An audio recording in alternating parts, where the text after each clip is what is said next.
Hey, everybody. Welcome back. Thanks for joining us on this, what are we, Wednesday? Yeah. Wednesday. As we continue here in the book of Ruth.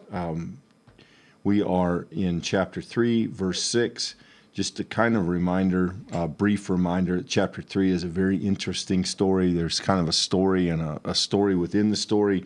Today we kind of continue. It's a little bit of a restatement. Naomi yesterday has told Ruth what to do, and then in the initial part today, Ruth goes and does it. So we're kind of seeing something we already kind of looked at. But let me read here from verse 6 through a few verses, and we'll come back and we'll talk them through. So Ruth went down to the threshing floor and did as her mother-in-law Naomi had instructed her. When Boaz had eaten and drunk, and he was in a contented mood, he went down to lie down at the end of the heap of grain. Then she came stealthily and uncovered his feet and lay down. At midnight he was startled and turned over, and there lying at his feet was a woman. He said, "Who are you?" And she answered, "I am Ruth, your servant. Spread your cloak over your servant, for you are next of kin." He said, "May you be blessed by the Lord, my daughter. This last instance of your loyalty is better than the first. You've not gone after young men, whether poor or rich. And now, my daughter, do not be afraid. I will do for you all that you ask, for all the assembly of my people know that you are a worthy woman. But now, though it is true I am a near kinsman, there is another kinsman more closely related than I. Remain this night, and in the morning, if he will act as next of kin for you, good. Let him do so. If he is not willing to act as next of kin for you, then as the Lord lives, I will act as next of kin for you. Lie down until morning." So she lay at his feet until morning, but got up before one person could recognize another, for he said, "It must not be known that a woman came to the threshing floor." I think let's stop there for a minute, Michael. So here is the implementation of Naomi's plans. Naomi's instructions tells Ruth, wait till he's asleep, go in the dark, kind of sneak up, be careful, be quiet, lay at his feet, make sure he knows you're available to him or you're interested in him. And then this happens. So Boaz wakes up, she's there. "Who are you?" "I'm Ruth." And then he says this very interesting thing. "This last instance of your loyalty is better than the first." Now, the first is her coming back to Bethlehem with Naomi, which is astounding. And so this idea that she has chosen not to chase after young men, whether poor or rich, but to offer herself or to be available to Boaz, and that she has a certain loyalty to him, to Naomi, to the family connections, and praises her. You know, he then goes on to say, "You're a worthy woman." And so this moment of the two of them in the dark having this conversation, probably in whispers, is kind of the vibe you get of this text. It's very interesting. This is not scheming in any way. There's nothing nefarious. There's nothing negative here. But this is the kind of working out of this relationship as these two individuals draw closer and closer together in now a variety of ways. I mean, certainly this is suggestive. I mean, there is a kind of romantic nature that is woven through this story. We talked about that a little bit yesterday, and we're really, I think, getting deeper and deeper here, Michael. Yeah, so actually I think that in some ways it goes deeper both in the romantic nature, the potentially sensual nature of that text that we talked about yesterday, but I would also argue that it goes deeper in more of the character value. And I'll get to that one maybe here second. The first, let's just pause to make reflection of the fact that not only does the text go out of its way to literally, as we have it translated here, say that she comes stealthily, that sets the tone, right? The idea that there's a quiet, there's a the darkness is not just physical, it's also symbolic. There's a kind of thing being transacted here. And Clint, you gave voice to that with it. It does give us that. There's almost whispers. This idea that, in fact, we're going to see towards the end of this text here, don't go out when everyone's going to see that you were here. Mm-hmm. There's a kind of, you go out the side door here, and we're going to work this out. So there's a built into the text and a kind of awareness that these humans are working out this relationship and what its next step might mean for them. And they're doing that at the very edge of what is allowable. Arguably, they've crossed that line at some point in this story. And they're doing that with we have in front of us all the reason to believe the sincere belief and desire to do what's best for one another. In some ways, Ruth is kicking that off with the way that she's following Naomi's advice. But when we see Boaz's response, and this is where I want to go to that second point really quickly, his response is to Ruth, you are a worthy woman, in verse 11. And Clint, if this text was to be interpreted as something untoward or something that is to be morally questioned, you certainly would not expect the author to use language like this, that Boaz is praising Ruth as being a worthy woman. Yeah. And I think there's this idea here that what the fealty, the faithfulness, the connectedness that Ruth shows to Naomi, we are now seeing is going to be equally shared in Boaz's actually beginning to now move forward in this social system, pursuing the right relationship with Ruth. He doesn't just move forward and say, yeah, Ruth, let's take this to the next step. No, he says there's another, and I'm going to go clear whatever boundaries we need to clear. I'm going to be faithful to you, and I'm going to pursue the right steps to make that happen. In other words, I think there's actually a deepening here. Ruth has showed this faithfulness. Now Boaz is showing it in kind in his own way. And I think that's a beautiful reflection of both of these humans are doing this thing, and they're giving us a beautiful image of how deep both of their characters go in the midst of it. Yeah, I think it is clear in the story, Michael, that this is consensual and that this is mutual. Boaz and Ruth both have an interest. Now, to what extent is that practical? To what extent is it required by law? To what extent is it romantic or personal? Those things we could argue about percentages, but clearly they're both they both see in one another a path forward, and yet they still live under the requirements of doing what is right. And so we get this very interesting verse, remain this night, verse 13 here, remain this night, and in the morning, if he, the kinsman, will act as next of kin for you, good, let him do it. If not, I, as the Lord lives, I will act as next of kin for you. So there's still a hurdle that they have to get through, and that now it turns up relatively late in the story. There is a person down Naomi's family line who has a better claim or a stronger obligation to Naomi and Ruth than Boaz does. So there is a matter to be settled here. And rather than ignore that, Boaz, again, as a mark, he's respected. We've already been told that. We've been told that he does what is right. And now he knows that he has to do even this in the right way. So he says, stay here tonight, and then tomorrow we will get this sorted out. And if that's good for you, then great. But if not, I will act as next of kin. In other words, I will bring you into my house. I will be responsible for you and for Naomi. And then, there is this idea, again, there's a sort of risk in this because he said it must not be known that the woman came to the threshing floor. That could be the idea that she's not Israelite. More likely, it's probably the idea that she's a woman. Obviously, that doesn't look good to have one person sneaking out early in the morning. Those are the kind of things that get rumors and all kinds of stuff started. And so they have to manage that too. Let me jump back in here, Michael, if it's all right. I'll start at verse 15. We'll just finish the chapter here quick.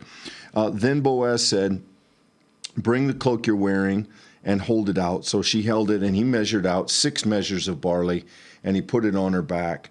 Then he went into the city. She came to her mother-in-law, who said, "How did things go with you, my daughter?" And she told her all the man had done for her, saying, "He gave me 6 measures of barley, for he said, 'Do not go back to your mother-in-law empty-handed.'"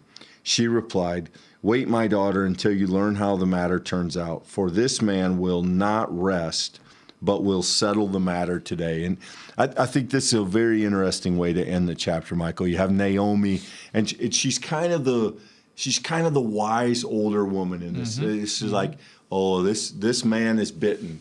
Don't worry. He's not going to sit on this. This is going to get taken care of." Boaz, both by reputation and by this interaction he's had with Ruth, this kind of connection that they've made. Naomi now says, "Okay, yeah, don't worry.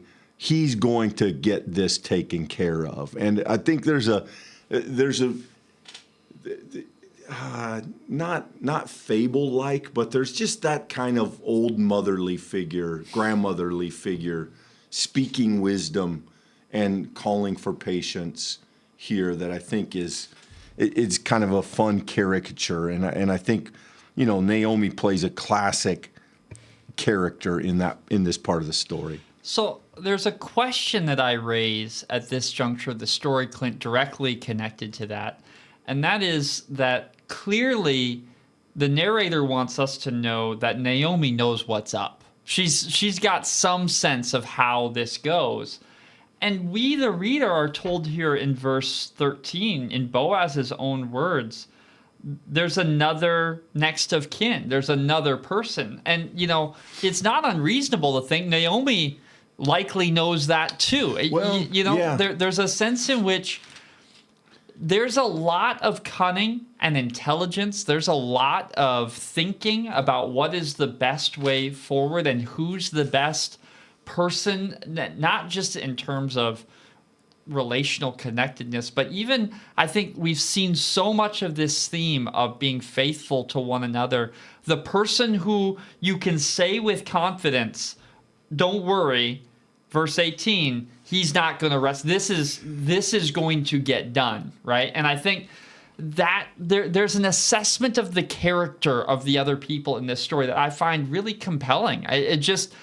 They trust one another, both explicitly and in some of these key terms implicitly. In hope, they trust the character of the other. And I think they find that confirmed over and over again. And there's something deeply meaningful about that as people of faith, because we do show faithfulness to one another because of the one who's shown faithfulness to us. We trust one another because we're called to be people whose lives reflect trust in Jesus Christ. I think it's a very contemporary story in that way. It's a human story, and because it's human, it connects with us in our own human experience.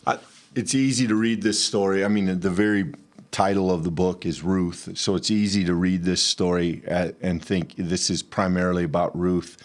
You could also make a case that Boaz is prominent. We get told that he's honorable. He acts honorably. He has resources. But the Naomi character, I think, is, in some ways, Michael, the most interesting character in the story. She goes through these tragedies. She calls herself bitter. Yeah. She then sees a way forward. And in this pivotal chapter 3, she has the opening words and the closing words. I mean, she is...